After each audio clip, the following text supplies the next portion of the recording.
Hello students. आप सभी लोगों का आज की क्लास में बहुत बहुत स्वागत है। स्टूडेंट, जैसा कि आप सभी को पता है, हम लोग जिस लेसन को पढ़ रहे हैं उसका नाम है some basic principle of organic chemistry, जिसमें हम लोगों ने उसको शॉर्ट नाम में जीओसी बोला है, जनरल ऑर्गेनिक केमिस्ट्री। इसमें बेसिक प्रिंसिपल्स भी आ जाते हैं और भी तमाम सारी चीज़ें इसमें शामिल हो जाती हैं। और ये जो टॉपिक है जिसको हम जीओसी कह रहे हैं, ये ऑर्गेनिक केमिस्ट्री का बेस है। और बिना इसको सही तरीके से प्रिपेयर करके आप आगे के ऑर्गेनिक केमिस्ट्री के टॉपिक को सही से नहीं पढ़ सकते हो। इसलिए बहुत ज़रूरी है कि आप इस टॉपिक को बढ़िया तरीके से सीखें। हम लोग इस टॉपिक में काफ़ी कुछ चीज़ें सीख चुके थे। जस्ट लास्ट टॉपिक की अगर हम बात करें तो हमने इंडक्टिव इफेक्ट क्या होता है, क्या ऑर्डर होता है इंडक्टिव इफेक्ट का, इंक्रीजिंग डिक्रीजिंग ऑर्डर, तमाम सारे groups plus I inductive effect दिखाते हैं, धनात्मक या पॉजिटिव इंडक्टिव इफेक्ट दिखाते हैं, और कुछ एक नेगेटिव इंडक्टिव इफेक्ट दिखाते हैं। तो उन सब के ऑर्डर्स क्या होते हैं ये सब हमने आपको लास्ट क्लास में बता दिया था। कुछ क्वेश्चंस मैंने कराने स्टार्ट किए थे, बट वीडियो बहुत लंबा होने की वजह से वहाँ पर मैंने इसको छोड़ दिया था और कहा था कि अगली क्लास में हम लोग क्वेश्चंस को भी कवर करेंगे और आगे रिजोनेंस और मीजोमेरिक इफेक्ट के बारे में भी पढ़ेंगे। तो आइए बिना समय वेस्ट किए हुए हम लोग डायरेक्टली टॉपिक की तरफ चलते हैं। बच्चों, ये कुछ बढ़िया क्वेश्चंस हैं, आप क्वेश्चंस को देखते चलो, आपको खुद ही क्वेश्चंस आते चलेंगे। हमारा पहला क्वेश्चन है, इंडक्टिव इफेक्ट्स इन्वॉल्व्स। आपको पता है इंडक्टिव इफेक्ट्स में क्या होता है, सिग्मा इलेक्ट्रॉन्स का डिस्प्लेसमेंट होता है। तो देखो लिखा होगा डिस्प्लेसमेंट ऑफ सिग्मा इलेक्ट्रॉन, ये आंसर करेक्ट है। ये डीलोकलाइजेशन ऑफ सिग्मा इलेक्ट्रॉन है जो कि गलत है। डीलोकलाइजेशन ऑफ सिग्मा इलेक्ट्रॉन गलत है, ठीक है। और ये लिखा है डिस्प्लेसमेंट ऑफ पाई इलेक्ट्रॉन, ये भी गलत है। डिस्प्लेसमेंट होता है सिग्मा इलेक्ट्रॉन्स का, सो आंसर 1 इज करेक्ट, ठीक है। नेक्स्ट देखो बच्चों, ये कुछ एसिड्स दिए हुए हैं और आपसे पूछा गया है which of the following represent the correct order of acidity in the given compounds. बच्चों, आपको मैं चीज़ें बता दूं, ये हमारे पास है एक कोई कार्बोक्सिलिक एसिड, ठीक है, जिसमें हमने एक ग्रुप लगाया हुआ है जी। अब ये ग्रुप दो तरह का हो सकता है, या तो ग्रुप कैसा हो, माइनस आई। माइनस आई को अपन लोग कह सकते हैं इलेक्ट्रॉन विड्रॉइंग ग्रुप, या फिर ग्रुप हो सकता है हमारा कैसा, प्लस आई। प्लस आई ग्रुप को हम लोग कहते हैं इलेक्ट्रॉन डोनेटिंग ग्रुप, या इसी को कहते हैं हम लोग इलेक्ट्रॉन रिलीजिंग ग्रुप। आपको बताते चले यहाँ पर कि अगर हमारा इलेक्ट्रॉन विड्रॉइंग ग्रुप अटैच होता है तो ऐसी स्थिति में जो हमारी एसिडिटी है वो क्या हो जाती है, बढ़ जाती है। मींस मोर एसिडिक बिहेवियर को शो करेगा। एसिडिटी बढ़ जाती है, इसका मतलब इसका जो एसिड्स का डिसोसिएशन कांस्टेंट है के ए, उसका वैल्यू बढ़ जाएगा। और एक और राशि होती है जिसको अपन लोग बोलते हैं पी के ए, उसका वैल्यू क्या हो जाएगा, घट जाएगा। तो बच्चों, ये कुछ इंटरेस्टिंग फैक्ट हैं जो आपको आने चाहिए। मैंने आपको फैक्ट्स को बिल्कुल पॉइंट टू पॉइंट करके रखा है, ध्यान से इनको लर्न कीजिए क्योंकि इनकी ज़रूरत आपको इन क्वेश्चंस में बहुत ज़्यादा पड़ने वाली है, ठीक है। क्या मैंने फैक्ट बताया है कि अगर हमारे कार्बोक्सिलिक एसिड में कोई ऐसा ग्रुप लगा हो जो माइनस आई इफेक्ट को शो करता हो, मींस इलेक्ट्रॉन विड्रॉइंग ग्रुप हो, तो ऐसी ग्रुप लगने से कार्बोक्सिलिक एसिड की एसिडिटी या अम्लीयता बढ़ जाती है। अम्लीयता बढ़ने का मतलब, एसिडिटी बढ़ने का मतलब है उसका डिसोसिएशन कांस्टेंट का वैल्यू बढ़ जाता है और पी के ए का वैल्यू घट जाता है। कोई पूछेगा अगर कि सर पी के ए क्या होता है, तो वैसे तो आपको पता होना चाहिए, आपने आयोनिक इक्विलिब्रियम में पढ़ा होगा। नहीं पढ़ा है तो एक बार और देख लो। पी के ए बराबर होता है लॉग के ए का नेगेटिव लॉगरिथमिक वैल्यू, इसको बोलते हैं पी के। अब आप बताओ के ए का वैल्यू अगर ज़्यादा होगा तो ऑटोमेटिक सी बात है कि पी के ए का वैल्यू आपको क्या प्राप्त होने वाला है, कम प्राप्त होने वाला है।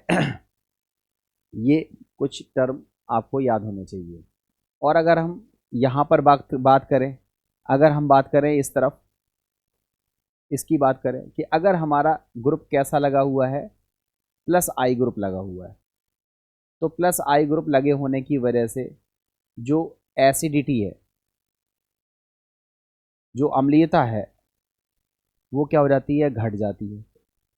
अम्लीयता घटने का मतलब है कि जो के ए का मान है वो कम हो जाता है, या फिर जो पी के ए का मान है वो क्या हो जाता है, बढ़ जाता है।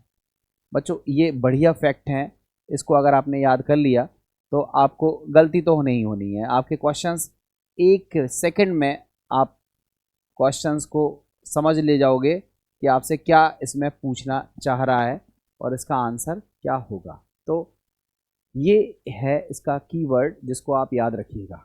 एक और यहाँ पर चीज़ मैं सिखा दूँ कि अगर हमारा group that means minus I group है, इसके लगने से जो एसिडिक स्ट्रेंथ है वो क्या हो जा रही है, बढ़ जा रही है। तो अगर हमारा माइनस आई ग्रुप नज़दीक लगा है, COOH के नज़दीक में लगा है, तो ये एसिडिक स्ट्रेंथ को ज़्यादा इंक्रीज़ करेगा।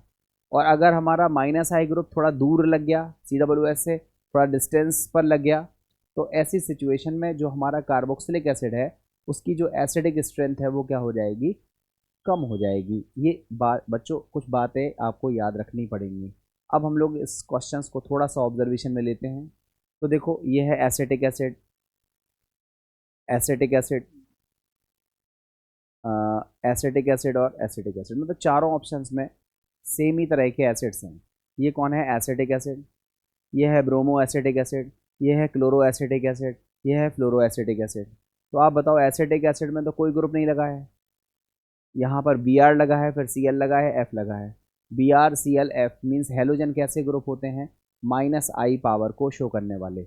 मतलब जो Br है वो कैसा ग्रुप है, वो कौन सी इफेक्ट को शो करेगा, Br जो है वो माइनस आई इफेक्ट को शो करेगा। Cl भी कौन सा इफेक्ट शो करेगा, माइनस आई। और F भी कौन सा इफेक्ट शो करेगा, माइनस आई। आपको पता है F का पावर ज़्यादा होता है, उसके बाद Cl होता है, उसके बाद कौन होता है, Br, और सबसे आखिरी में कौन होता है, I। ये आपको क्रम पता है। अब आप खुद से सोच लो कि सबसे ज़्यादा एसिडिक स्ट्रेंथ किसकी होगी, फ्लोरो, फिर क्लोरो, फिर ब्रोमो, लास्ट में हो जाएगा एसिटिक एसिड। तो देखो यहाँ पर फ्लोरो, ये देखो फ्लोरो एसिटिक एसिड, उसके बाद क्लोरो एसिटिक एसिड, उसके बाद ब्रोमो एसिटिक एसिड, और लास्ट में है एसिटिक एसिड। तो आप खुद से देख सकते हो जो एसिडिक स्ट्रेंथ है उसका जो घटता हुआ क्रम है वो ये है कि सबसे ज़्यादा स्ट्रॉन्ग एसिड कौन सा है, fluoro acetic acid, then chloro acetic acid, then bromo acetic acid, और लास्ट में कौन हो जाएगा, एसिटिक एसिड। ये एसिडिक स्ट्रेंथ का घटता हुआ क्रम है। इस फैक्ट को आप याद रखिएगा। अभी आपसे डायरेक्टली पूछा था कि एसिडिक स्ट्रेंथ का क्रम क्या होगा, तो आप डायरेक्टली आंसर दे सकते हो।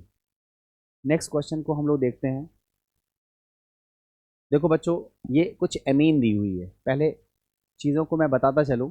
देखो ये है अमोनिया, आपको पता है अमोनिया में लोन पेयर ऑफ इलेक्ट्रॉन्स रहते हैं, और इसकी वजह से ये क्या होती है, लुईस बेस होती है। लुईस बेस की तरह व्यवहार करती है कौन, अमोनिया। अगर अमोनिया में हमने H हटाकर एक R लगा दिया तो इसको अपन लोग पढ़ते हैं 1 डिग्री अमाइन। अगर 2 H हटाकर हमने 2 R लगा दिए तो इसको हम लोग क्या लिख सकते हैं, हम लोग लिख सकते हैं R2NH लिख सकते हैं। और इसको क्या पढ़ते हैं, अपन लोग पढ़ते हैं इसको 2 डिग्री अमाइन। अगर तीनों H हटाकर 3 R लगा दिए तो अपन लोग इसको शॉर्ट में क्या पढ़ सकते हैं, R3N। ये कहलाता है 3 डिग्री अमाइन। अब बच्चों देखो अमोनिया में लोन पेयर ऑफ इलेक्ट्रॉन है, अमोनिया में क्या है, लोन पेयर ऑफ इलेक्ट्रॉन है, जिसकी वजह से अमोनिया कैसी है, लुईस बेस। अमोनिया कैसी है, लुईस बेस। अब आप देखो जो हमारा प्राइमरी अमीन है, या जो हमारा सेकेंडरी अमीन है, या जो हमारा टर्सरी अमीन है, आप देखो इसमें भी तो नाइट्रोजन पर लोन पेयर हैं। तो प्राइमरी, सेकेंडरी और टर्सरी, ये तीनों टाइप के जो अमीन होते हैं वो लुईस बेस होते हैं। वो सब कैसे होते हैं? लुईस बेस होते हैं, जिनके पास भी लोन पेयर ऑफ इलेक्ट्रॉन्स होते हैं। जो भी लोन पेयर ऑफ इलेक्ट्रॉन्स को डोनेट करता है उसे हम लुईस बेस कहते हैं। तो प्राइमरी, सेकेंडरी और टर्सरी, ये तीनों अमीन जो है वो लोन पेयर ऑफ इलेक्ट्रॉन्स की वजह से लुईस बेस होते हैं। ठीक है, अब सिचुएशन और देखो, ये जो आर ग्रुप है ये कौन सा इफेक्ट शो करता है? प्लस आई। प्लस आई ग्रुप की वजह से इलेक्ट्रॉन डेंसिटी बढ़ जाती है। एक बार बढ़ी, यहाँ दूसरा आर है उसकी वजह से भी बढ़ी, तीसरा आर है उसकी वजह से भी बढ़ी। तो इलेक्ट्रॉन डेंसिटी को इंक्रीज करने का काम कौन करता है? Plus I effect of alkyl group. अब हम लोग क्या कहते हैं कि यहाँ तीन तीन एल्किल ग्रुप लगे हुए हैं, तो यहाँ पर जो इलेक्ट्रॉन डेंसिटी है उसको बढ़ाने का काम ज़्यादा देखने के लिए मिलेगा, क्योंकि यहाँ तीन तीन एल्किल ग्रुप हैं, तीन तीन बार प्लस आई इफेक्ट लग रहा है। तो हम लोग कहते हैं कि सबसे ज़्यादा बेसिक कैरेक्टर किसका होगा? 3 डिग्री अमाइन का। फिर किसका होगा? 2 डिग्री अमाइन का। फिर किसका होगा? 1 डिग्री अमाइन का। और फिर किसका होगा?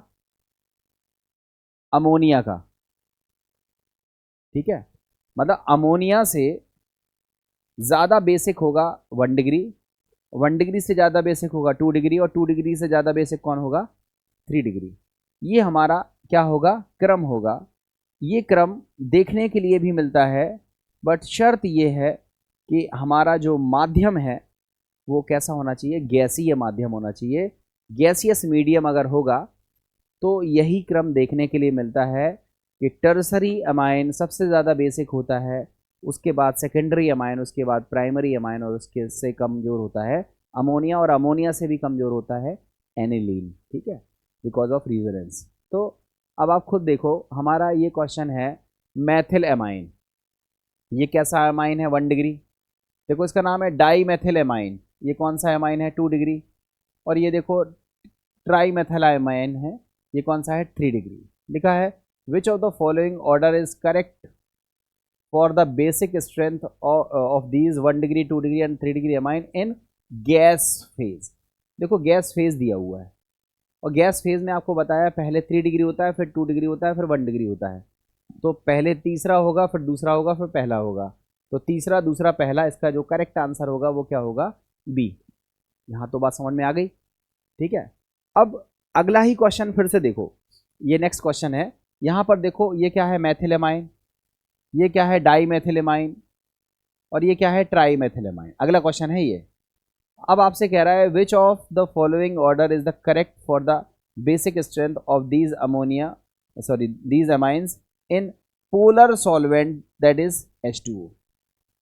अगर हमसे गैसियस मीडियम में पूछा जाएगा तो नॉर्मली 3 डिग्री, 2 डिग्री, 1 डिग्री होगा।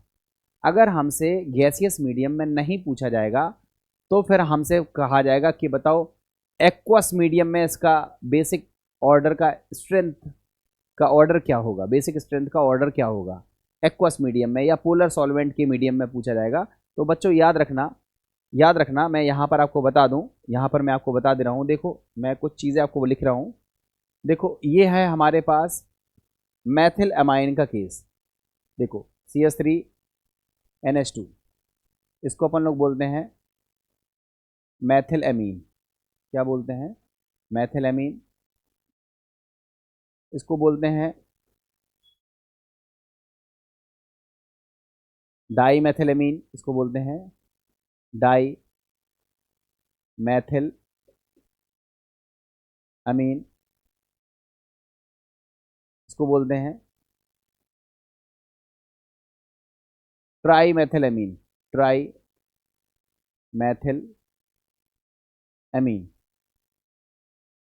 अब बच्चों ध्यान रखना कि अगर इन तीनों का मीडियम हमारा कैसा है? एक्वस, या एक्वस ना दिया होगा तो दिया होगा पोलर सॉल्वेंट। अगर मौजूद हो पोलर सॉल्वेंट मतलब H2O ही होता है, या H2O जैसा कुछ होता है, तो बच्चों इसका जो क्रम होता है वो होता है 213। आप ऐसे याद कर लीजिए। सबसे ज़्यादा स्ट्रेंथ किसकी होती है? 2 डिग्री, उसके बाद 1 डिग्री, और सबसे कम कौन होता है? 3 डिग्री, और उससे भी कमज़ोर कौन होता है? अमोनिया।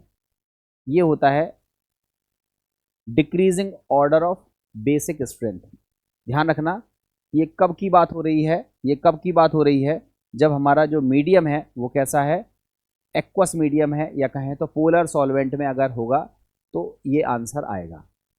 अब यहीं पर एक चीज़ और देखो, देखो ये है C2H5NH2, इसको हम बोलते हैं एथिलेमाइन। नेक्स्ट देखो C2H5 का होल ट्वाइस NH, इसको बोलते हैं डाई एथिल अमाइन। C2H5 का होल थ्राइस N, इसको बोलते हैं ट्राई एथिल अमाइन। और अगर इनके लिए हम बेसिक स्ट्रेंथ का ऑर्डर देखें H2O या कहें तो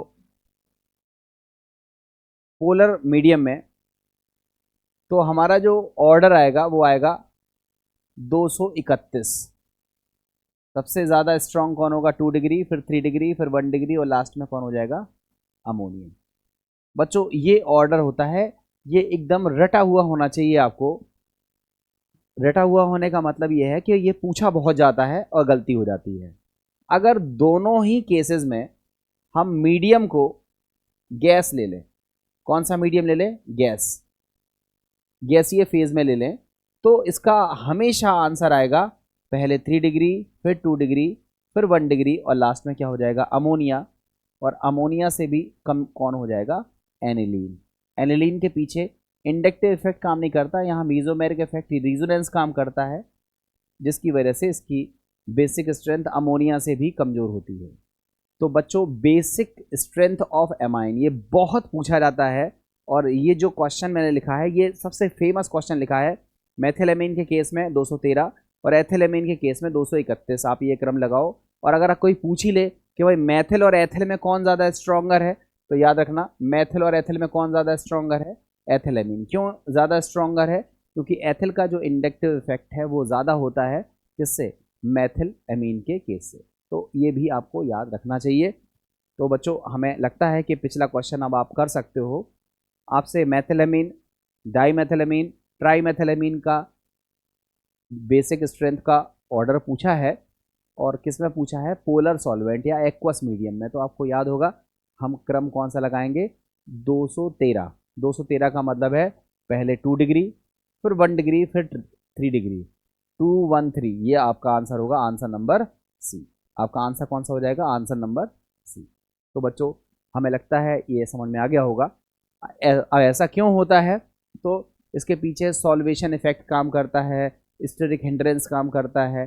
तो अभी मैं आपको रीजंस मैं देखो मैंने फिर बताया, जनरल ऑर्गेनिक केमिस्ट्री छोटी मोटी केमिस्ट्री नहीं है, बहुत लंबी चौड़ी टाइमिंग देने वाला प्रोसेस है, और आप जैसे जैसे पढ़ते जाओगे आपको बहुत सारे कॉन्सेप्ट्स क्लियर होते जाएंगे। बट यहाँ पर हमें लिमिटेड क्लासों के अंदर ही टॉपिक को कवर करना है, इसलिए अब मैं क्षमा चाहूँगा कि मैं हर टॉपिक को क्लैरिफाई नहीं कर पाऊँगा, नाम ज़रूर लेता जा रहा हूँ कि ऐसा इसलिए होता है क्योंकि यहाँ पर इंडक्टिव इफेक्ट से ज़्यादा इफेक्ट कौन सा काम करता है, सॉल्वेशन इफेक्ट या कहें तो हाइड्रेशन इफेक्ट काम करता है, और स्टेरिक हिंड्रेंस इफेक्ट काम करता है, जिसके ओवरऑल रिजल्ट की वजह से जो ऑर्डर होता है वो नॉर्मल ऑर्डर से बदल जाता है, और 213 ये क्रम आपको प्राप्त होता है मैथिलेमाइन के केस में। अगर एथिलेमाइन का केस होता तो 231 मीन्स पहले 2 डिग्री, फिर 3 डिग्री, फिर 1 डिग्री का प्राप्त होता। और ये हमारा रिजल्ट है, ये हमारे कुछ क्वेश्चन है जो प्रीवियस ईयर में पूछे गए हैं। ये तो आपको समझ में आ ही गया होगा। अब बच्चों नेक्स्ट देखो, नेक्स्ट है एफ है, ये आपका दूसरा ग्रुप है, ये तीसरा ग्रुप है, और आपसे पूछ रहा है कि which of these group are minus I effect. तो बच्चों ये सब ग्रुप कैसे होते हैं, माइनस आई ग्रुप होते हैं। सो इसका आंसर हो जाएगा ऑल ऑफ दीज। ठीक है, ये सब इलेक्ट्रॉन्स को विड्रॉ करते हैं, सारे के सारे ग्रुप कैसे हैं, इलेक्ट्रॉन विड्रॉइंग ग्रुप हैं, इसलिए ये कौन सा इफेक्ट शो करेंगे, ये माइनस आई इफेक्ट शो करेंगे। इस वाले में देखो मैथिल, एथिनिलिल और ये एल्काइनिलिल, ये हमारे पास कुछ ग्रुप हैं, और आपसे पूछा है कि कौन सा प्लस आई इफेक्ट शो करेगा। तो बच्चों याद रखना, प्लस आई इफेक्ट कौन शो करेगा? केवल पहला। क्यों करेगा? क्योंकि इसका हाइब्रिडाइजेशन है sp3, इसका हाइब्रिडाइजेशन है sp2 और इसका हाइब्रिडाइजेशन है sp। आप देखोगे यहाँ पर जो परसेंटेज ऑफ s कैरेक्टर है, s का परसेंटेज है वो कितना है? मात्र 25%। यहाँ पर s का परसेंटेज अगर हम देखें, s का परसेंटेज है तो कितना है? 33.3%। और अगर हम यहाँ पर s का परसेंटेज देखें तो s का परसेंटेज है 50%। और आपको पता है कि अगर s का परसेंटेज बढ़ेगा तो इलेक्ट्रोनेगेटिविटी बढ़ेगी। मतलब इस वाले कार्बन से ज़्यादा इलेक्ट्रोनेगेटिव कौन है? ये वाला कार्बन। और इससे भी ज़्यादा इलेक्ट्रोनेगेटिव कौन है? ये वाला कार्बन। अब बताओ, ये कार्बन अगर इलेक्ट्रोनेगेटिव हैं तो ये इलेक्ट्रॉन को क्या करेंगे? अपनी तरफ विड्रॉ करेंगे। जो इलेक्ट्रोनेगेटिव एटम होता है वो इलेक्ट्रॉन को क्या करता है? अपनी तरफ विड्रॉ करता है। इसलिए इनका जो इफेक्ट है वो माइनस आई की तरफ स्विच हो जाएगा। और यहाँ पर इलेक्ट्रोनेगेटिविटी तो कम है, और जो एल्किल ग्रुप होते हैं वो कैसे होते हैं? प्लस आई इफेक्ट को शो करते हैं। तो ये करेगा प्लस आई इफेक्ट शो, और बाकी के जो दो होंगे वो प्लस आई इफेक्ट शो नहीं करेंगे, ये माइनस आई इफेक्ट शो करेंगे। तो आपसे पूछा है which of these groups has plus I effect, तो इसमें केवल पहला ग्रुप ऐसा है जो प्लस आई इफेक्ट को शो करेगा। रीज़न के साथ मैंने आपको आंसर दे दिया है। अब देखते हैं नेक्स्ट क्वेश्चन को। देखो बच्चों, नेक्स्ट क्वेश्चन में कह रहा है the correct order of increasing acid strength of the compounds. अब थोड़ा सा नोटिस करो, ये हमारा COOH है, ये हमारा COOH है, ये हमारा COOH है, और ये भी हमारा COOH है। कार्बोक्सिलिक ग्रुप है। अब कार्बोक्सिलिक ग्रुप पर देखो, ये एक कार्बन है, यहाँ पर भी देखो कार्बोक्सिलिक ग्रुप से एक कार्बन है, कार्बोक्सिलिक ग्रुप से एक कार्बन है, और कार्बोक्सिलिक ग्रुप से एक कार्बन है। ठीक है, कार्बन आ गया। अब देखो उस कार्बन से, जो कार्बन है उस कार्बन से कौन लगा है? दो दो मैथिल, मतलब कौन सा इफेक्ट शो करते हैं? प्लस आई। यहाँ क्या लगा हुआ है? फ्लोरीन, जो कि कौन सा इफेक्ट शो करता है? माइनस आई। यहाँ पर कोई ग्रुप नहीं लगा है, और यहाँ पर ग्रुप लगा है OCH3, जो कि कौन सा इफेक्ट शो करता है? माइनस आई। तो आप बताओ, माइनस आई ग्रुप लगने की वजह से, माइनस आई ग्रुप लगने की वजह से जो एसिडिक स्ट्रेंथ है वो बढ़ जाती है।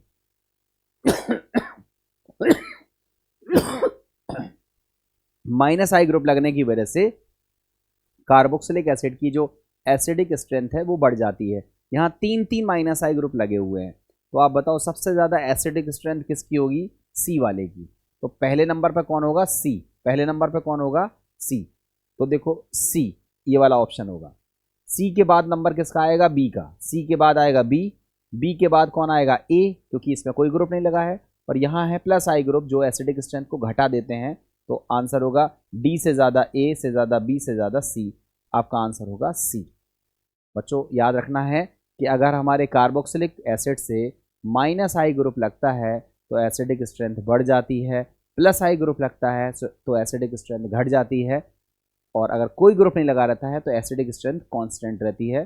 तो इस ग्रुप की वजह से, इन ग्रुप की वजह से एसिडिक स्ट्रेंथ बढ़ेगी, इस ग्रुप की वजह से एसिडिक स्ट्रेंथ घटेगी, और बीच में कौन आ जाएगा? जिस पर कोई ग्रुप नहीं लगा है। अब इन दोनों में बात करें, दोनों में किस में बढ़ेगी? तो इसमें तीन तीन माइनस आई ग्रुप लगे हैं, तीन फ्लोरीन है, तो इसकी एसिडिक स्ट्रेंथ ज़्यादा होगी इसकी तुलना में। ठीक है, तो ये भी कर लोगे आप लोग क्वेश्चन। नेक्स्ट देखो, अब बच्चों, among the following acids which has lowest pKa। pKa का वैल्यू कम मीन्स Ka का वैल्यू ज़्यादा, और Ka का वैल्यू ज़्यादा मीन्स एसिडिक स्ट्रेंथ ज़्यादा।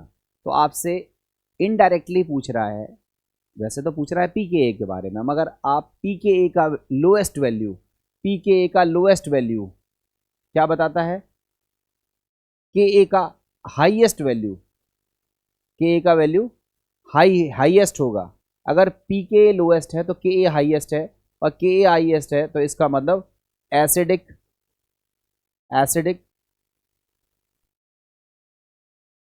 स्ट्रेंथ का वैल्यू क्या होना चाहिए? ज़्यादा होना चाहिए। अगर एसिडिक स्ट्रेंथ ज़्यादा है तो Ka का वैल्यू ज़्यादा होगा और pKa का वैल्यू कम होगा।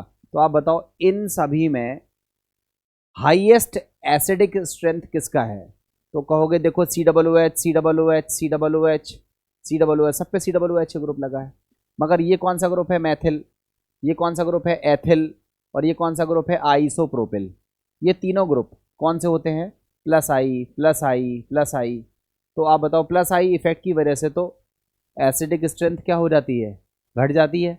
और यहाँ पर COOH से कौन लगा है, H, जो कि ना प्लस आई शो करता है ना माइनस आई शो करता है। तो सबसे ज़्यादा स्ट्रॉन्ग एसिड कौन सा होगा, COOH। COOH क्या होगा, स्ट्रॉन्ग एसिड। COOH के बाद नंबर किसका आएगा, एसिडिक का। पहले C होगा, फिर कौन होगा, D होगा, फिर कौन होगा, A, और सबसे आखिरी में कौन हो जाएगा, B। ये किसका क्रम है, ये एसिडिक स्ट्रेंथ का क्रम है। सबसे ज़्यादा एसिडिक कौन होगा, फॉर्मिक एसिड, C वाला।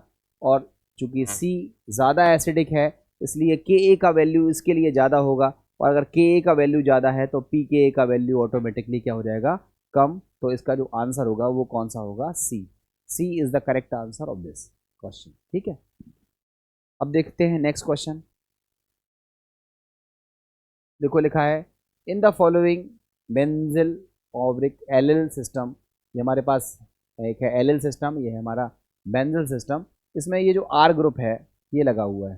तो लिखा है decreasing order of inductive effect. बच्चों आपको वैसे भी पता होना चाहिए कि सबसे ज़्यादा इंडक्टिव इफेक्ट कौन लगाता है, टर्सरी एल्किल ग्रुप। तो टर्सरी का सबसे ज़्यादा होगा, टर्सरी वाला कौन सा दिख रहा है, ये देखो, टर्सरी के बाद सेकेंडरी के बाद प्राइमरी। तो इसका जो आंसर होगा वो कौन सा होगा, ए। आपने पहले भी पढ़ रखा है कि एल्किल ग्रुप कौन सा इफेक्ट शो करते हैं, प्लस आई। एल्किल में सबसे कम प्लस आई इफेक्ट कौन शो करता है, प्राइमरी एल्किल, फिर सेकेंडरी एल्किल और फिर टर्सरी एल्किल। ठीक है, तो ये सबसे ज़्यादा प्लस आई इफेक्ट शो करेगा, देन ये आपको पढ़ा हुआ है आपको। ठीक है, नेक्स्ट देखते हैं बच्चों। ये एक अच्छा क्वेश्चन है, इसको सीखना पड़ेगा आपको। देखो ये हमारे पास कंपाउंड है, इसमें ये नाइट्रोजन है, इसके पास लोन पेयर है तो डोनेट करेगा, मगर ये कॉन्जुगेशन में है। देखो डबल सिंगल लोन पेयर, तो ये इस तरह से भी लोन पेयर का डिलोकलाइजेशन हो सकता है, और डिलोकलाइजेशन होगा तो इसके पास लोन पेयर आएगा, तो यहाँ पर भी लोन पेयर का डोनेशन हो सकता है। दैट मीन्स लोन पेयर को डोनेट करने की दो जगह है, या तो यहाँ से होगा या तो यहाँ से होगा, दो जगह से लोन पेयर डोनेट हो सकता है। तो ये जो है ज़्यादा बेसिक बिहेवियर को शो करेगा। तो सबसे ज़्यादा बेसिक कौन होगा, 1। अब 1 नंबर वाले ये है। अब देखो यहाँ पर कौन सा है, दो मैथिल ग्रुप हैं, एक मैथिल दूसरा, ये द्वितीयक अमीन है, 2 डिग्री अमीन है, ये 2 डिग्री अमीन है, ये 1 डिग्री अमीन है, और ये क्या है, एमाइड है। ठीक है, ये क्या है, एमाइड। तो आप बताओ सबसे ज़्यादा तो पहला हो गया, पहले वाले के बाद कौन सा होगा, तीसरा, द्वितीयक अमीन, 2 डिग्री अमीन, फिर कौन सा होगा, 1 डिग्री अमीन। तो 1 3 2, और सबसे कमज़ोर कौन होगा, एमाइड। देखो एमाइड में क्या होता है, ये स्ट्रक्चर रहता है, ये एमाइड है। इस एमाइड में नाइट्रोजन के पास लोन पेयर है ज़रूर, मगर ये कॉन्जुगेशन में है, जिसकी वजह से ये डोनेट नहीं हो पाता है, और सबसे वीक बेस की तरह बिहेव करता है एमाइड। सबसे कमज़ोर बेस कौन सा होता है, एमाइड। सबसे स्ट्रॉन्ग बेस जिसमें 2 NH3 है, उसके बाद 2 डिग्री, उसके बाद 1 डिग्री, तो 1 3 2 4, ये हमारा करेक्ट आंसर होगा बेसिक स्ट्रेंथ का। ठीक है, इसकी जो बेसिसिटी है उसका जो ऑर्डर है वो आपका बी वाला ऑप्शन सही होगा। ये आपको समझ में आ गया होगा। ठीक है, देखो क्वेश्चन है which of the following acids has smallest dissociation constant. अब आप बताओ डिसोसिएशन कांस्टेंट जो होता है उसको बोलते हैं Ka। अगर Ka का वैल्यू कम होगा तो आप बताओ एसिडिटी, जो अम्लीयता है वो भी क्या होगी, कम। अब आपको बताना है सबसे कमज़ोर एसिड कौन सा है। तो आप बताओ, इसमें फ्लोरो लगा है COOH से जस्ट नेक्स्ट कार्बन पर, इसमें COOH से जस्ट नेक्स्ट कार्बन पर कुछ नहीं लगा है, मगर उसके बगल में फ्लोरो लगा है। ठीक है, यहाँ देखो ब्रोमो लगा है जस्ट बगल वाले कार्बन पर। तो जो जस्ट बगल वाले कार्बन पर फ्लोरो ग्रुप लगा हो और ब्रोमो ग्रुप लगा हो, मतलब इसकी जो पोजीशन है वो COOH के नज़दीक है, इसलिए इसका जो -I पावर है वो क्या होगा, ज़्यादा होगा। और -I पावर ज़्यादा होगा इसका मतलब एसिडिक स्ट्रेंथ बढ़ेगी। तो सबसे ज़्यादा एसिडिक कौन होगा, A नंबर वाला, और A नंबर के बाद कौन सा होगा, D नंबर वाला। अब बात आती है इन दोनों की। इसमें जस्ट नेक्स्ट कार्बन पर कुछ नहीं है, मगर उसके बगल वाले पर कौन है, Br। और यहाँ पर भी जस्ट बगल में कुछ नहीं है, बट उसके भी बगल में कौन है, F। और F का माइनस आई पावर ज़्यादा होता है, इसलिए एसिडिक स्ट्रेंथ इसकी ज़्यादा होगी, B की ज़्यादा होगी, और सबसे कम किसकी होगी, C की। तो आप बताओ सबसे कमज़ोर एसिड कौन सा है, C। और सबसे कमज़ोर एसिड अगर है तो इसके लिए जो Ka का वैल्यू है वो क्या होगा, कम होगा। और Ka का वैल्यू कम होगा, इसका मतलब आप समझ रहे हो कि डिसोसिएशन कांस्टेंट का जो वैल्यू है वो सबसे कमज़ोर किसके लिए है, 3 ब्रोमो प्रोपेनोइक एसिड। इसका नाम अगर लिखें तो इसका नाम हो जाएगा 3 ब्रोमो प्रोपेनोइक एसिड। इसके लिए Ka का वैल्यू सबसे कमज़ोर है, सबसे कम है, ये इसका आंसर है। ठीक है, देखो क्वेश्चन कह रहा है inductive effect of chlorine atom operates. तो बच्चों इंडक्टिव इफेक्ट तो ग्रुप लगने से आ जाता है। Cl आया, Cl ने सिग्मा इलेक्ट्रॉन्स को अपनी ओर खींचा, Cl आया, Cl ने सिग्मा इलेक्ट्रॉन्स को अपनी ओर खींचा, Cl आया, Cl ने सिग्मा इलेक्ट्रॉन्स को अपनी ओर खींचा। सिग्मा इलेक्ट्रॉन का जो डिस्प्लेसमेंट है वो अगर डेवलप होता है तो वो माइनस आई इफेक्ट शो करता है। तो माइनस आई इफेक्ट यहाँ भी शो हो रहा है, यहाँ भी हो रहा है, यहाँ भी हो रहा है। तो उसका जो आंसर होगा वो क्या होगा, ऑल ऑफ दीज। आपसे क्वेश्चन पूछा भी है inductive effect of chlorine atom operates in. Chlorine का इंडक्टिव इफेक्ट कहाँ शो होता है, तो सभी में शो होता है। इसका आंसर होगा ऑल ऑफ दीज। नेक्स्ट देखो inductive effect of CH3 group operates. CH3 का इंडक्टिव इफेक्ट यहाँ भी शो होगा, प्लस आई इफेक्ट होता है, यहाँ भी शो होगा इसके थ्रू। और यहाँ देखो यहाँ भी शो होगा 1 2 3 कार्बन तक रहता है, बट ग्रुप तो है ही। अब ऑल ऑफ दीज तो पॉसिबल नहीं है, सॉरी केवल A और B ऑप्शन तो कहीं दिया नहीं है, तो तीनों पर इसका इफेक्ट शो होगा। तो इसका भी आंसर क्या होगा, ऑल ऑफ दीज। मतलब मैथिल का जो प्लस आई इफेक्ट है वो इस वाले पे भी शो होगा, इस वाले पे भी शो होगा, और इस वाले पे भी शो होगा। ये आपसे पूछा है कि किस पर शो हो रहा है, तो ऑल ऑफ दीज होगा। नेक्स्ट देखो NO2Cl और I, which of these groups has minus I group. Minus I, ये तीनों ग्रुप माइनस आई है, ठीक है। माइनस आई का पावर सबसे ज़्यादा किसके लिए है, NO2 के लिए, उसके बाद Cl के लिए, और सबसे आखिरी में कौन हो जाएगा, I। ये सभी के सभी ग्रुप कैसे हैं, माइनस आई इफेक्ट को शो करते हैं। तो इसका आंसर होगा ऑल ऑफ दीज। अब आप बताओ formic acid is stronger acid than acetic acid. आपको अभी हाल सिखाया फॉर्मिक एसिड में H लगा होता है और एसिटिक एसिड में CH3 लगा होता है। CH3 कौन सा इफेक्ट लगाता है, प्लस आई इफेक्ट, जिसकी वजह से एसिडिक स्ट्रेंथ घट जाती है। फॉर्मिक एसिड में H जो होता है वो ना तो प्लस आई इफेक्ट शो करता है ना माइनस आई इफेक्ट शो करता है, तो इसकी स्ट्रेंथ जो है वो कांस्टेंट रहती है। तो फॉर्मिक एसिड से कमजोर कौन हो जाएगा, एसिटिक एसिड। तो आप बताओ इसकी एसिडिक स्ट्रेंथ को एक्सप्लेन करने के लिए आपको कौन सा इफेक्ट लगाना पड़ा, इंडक्टिव इफेक्ट। तो आपसे यही पूछ रहा है formic acid is a stronger acid than acetic acid, this can be explained by using inductive effect. तो इसका आंसर होगा C। और कौन सा inductive effect, plus I inductive effect. Acetic acid जो है उसमें CH3 ग्रुप होता है, वो प्लस आई इफेक्ट लगाता है। यहाँ देखो ये हमारे पास है फॉर्मिक एसिड और ये हमारे पास है एसिटिक एसिड। अब आपको पता है जो एसिटिक एसिड है उसमें जो CH3 है वो कौन सा इफेक्ट लगाता है, प्लस आई इफेक्ट, जिसकी वजह से इसकी जो स्ट्रेंथ है वो क्या हो जाती है, घट जाती है। तो फॉर्मिक एसिड स्ट्रॉन्गर है, एसिटिक एसिड वीक एसिड है, जिसका एक्सप्लेनेशन किसकी हेल्प से करते हैं, प्लस आई इफेक्ट की हेल्प से करते हैं। तो इसका आंसर नंबर हो जाएगा C। ठीक है, नेक्स्ट देखो ये देखो हमारे पास the arrangement of tertiary butyl isopropyl and ethyl when attached to benzene and unsaturated group in increasing order of inductive effect। वही सेम ऑर्डर है, पहले टर्सरी फिर सेकेंडरी फिर प्राइमरी। तो इसका जो आंसर होगा वो क्या होगा, B। उसके बाद है chloro acetic acid is stronger than acetic acid, this can be explain by using minus I effect. अब आप बताओ इसको चेक करो, ये हमारे पास है एसिटिक एसिड और ये हमारे पास है क्लोरो एसिटिक एसिड। अब आप बताओ क्लोरो एसिटिक में जो Cl ग्रुप है ये कौन सा ग्रुप है, माइनस आई ग्रुप है, और माइनस आई ग्रुप की वजह से इसकी जो स्ट्रेंथ है, एसिडिक स्ट्रेंथ है, वो बढ़ जाती है।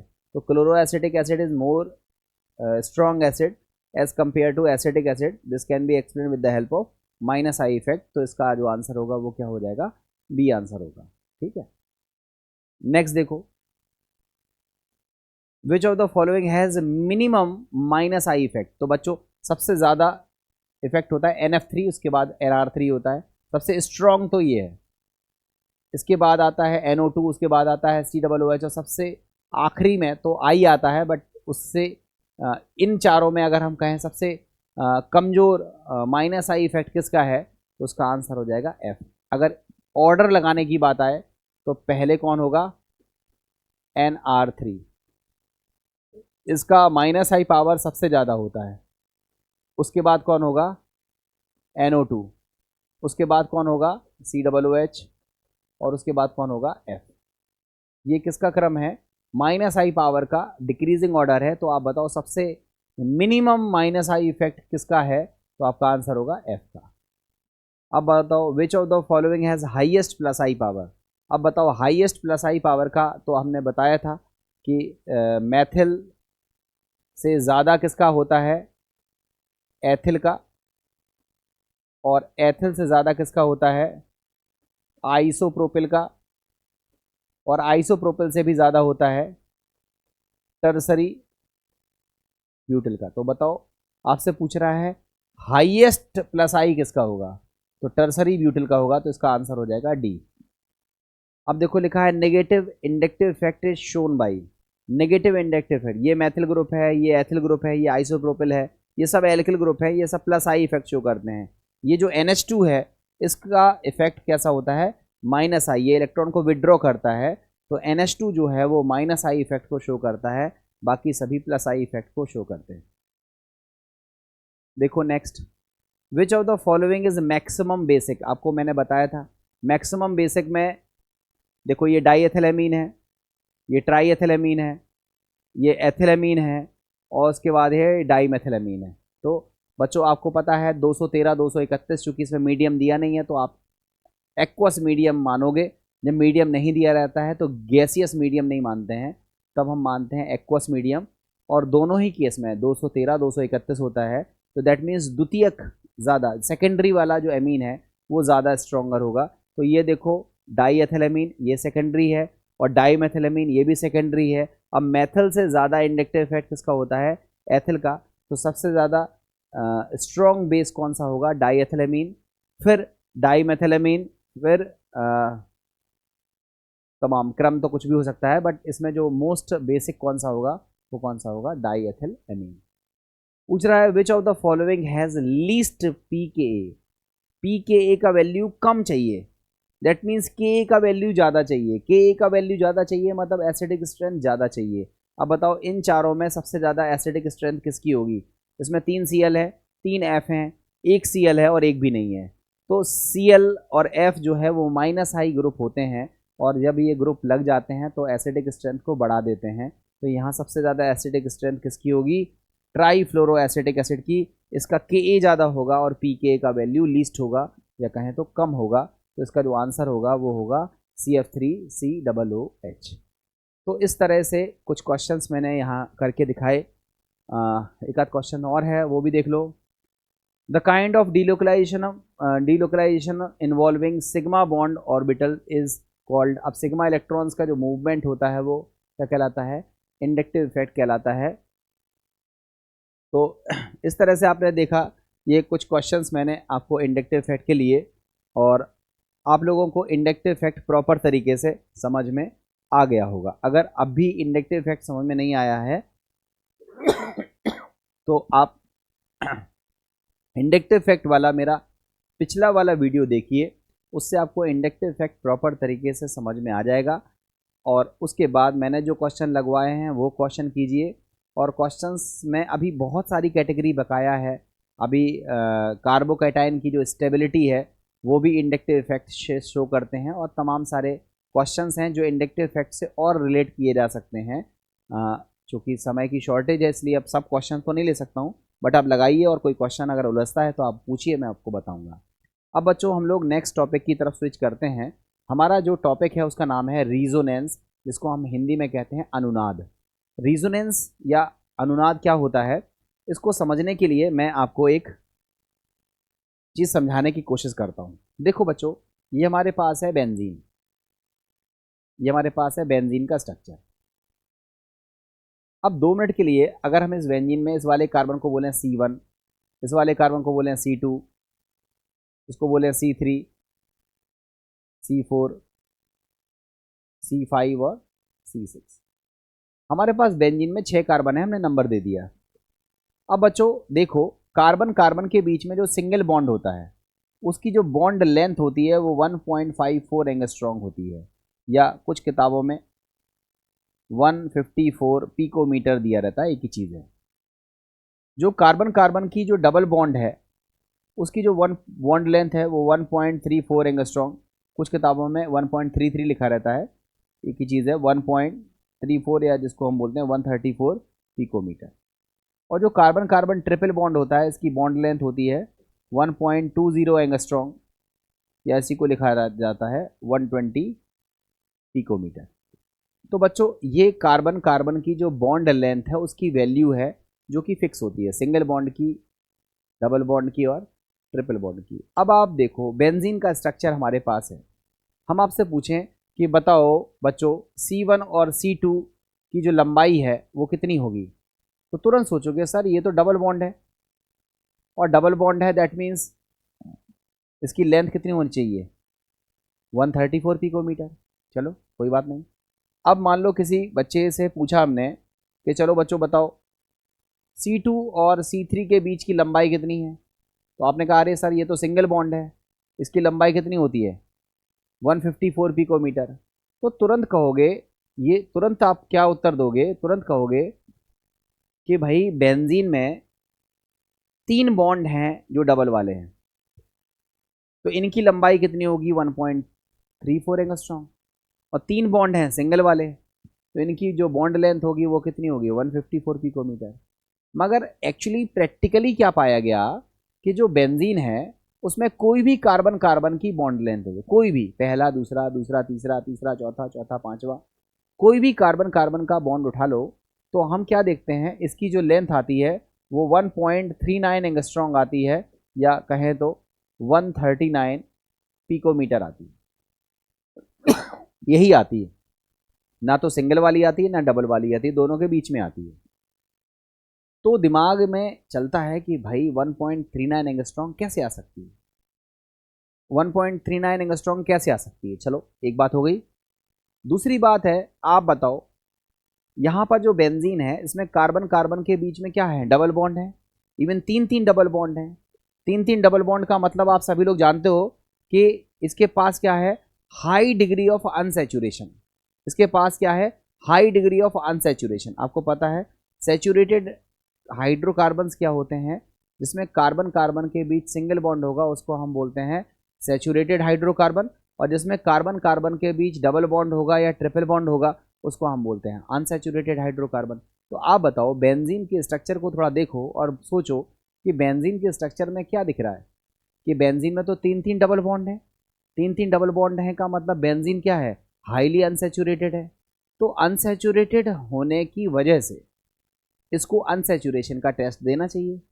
अनसैचुरेशन का टेस्ट आप लोगों ने पढ़ा होगा 11th क्लास में, जिसको हम लोग कहते हैं बेयर्स रिएजेंट टेस्ट या फिर ब्रोमीन वाटर टेस्ट। तो जो अनसैचुरेटेड हाइड्रोकार्बन्स होते हैं अगर उसमें हम बेयर रिएजेंट को डाल दें, बेयर रिएजेंट का मतलब है cold alkaline KMnO4, potassium permanganate, ठंडा क्षारीय KMnO4 को हम लोग कहते हैं बेयर्स रिएजेंट, जिसका रेड कलर होता है। और अगर हम इसको अनसैचुरेटेड हाइड्रोकार्बन्स में डाल देते हैं तो ये जो कलर है वो गायब हो जाता है। तो हम लोग कहते हैं कि जो अनसैचुरेटेड कंपाउंड्स होते हैं वो बेयर रिएजेंट्स को डीकलराइज कर देते हैं।